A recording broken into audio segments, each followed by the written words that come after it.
بتھیرے مشرق اور مغرب سے آئیں گے تاکہ آسمان کی بادشاہی اپنی جگہ لیں۔ آج کی دوسری تلاوت مقدس متی کی انجیل اس کا 8 باب 5 سے 11 آیت تک۔ کلام مقدس میں کچھ یوں لکھا ہے، اور جب وہ کفر نحوم میں داخل ہوا تو ایک صوبیدار اس کے پاس آیا اور اس کی منت کر کے کہا، اے خداوند، میرا غلام گھر میں فالج سے بیمار پڑا ہے اور نہایت تکلیف میں ہے۔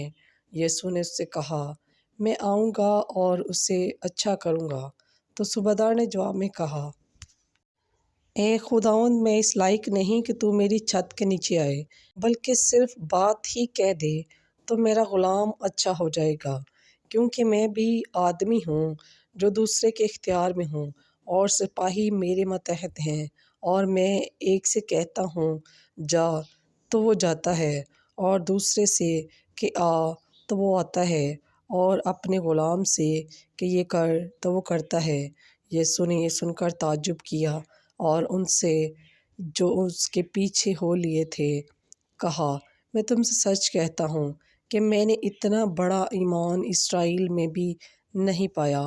اور میں تم سے کہتا ہوں کہ بتھیرے مشرق اور مغرب سے آئیں گے اور ابراہیم اور اسحاق اور یعقوب کے ساتھ آسمان کی بادشاہی کی ضیافت میں شریک ہوں گے۔ بس پاک کلام کے پڑھے اور سنے جانے پر خداوند کی خاص برکت ہو۔ خداوند کا شکر ہو۔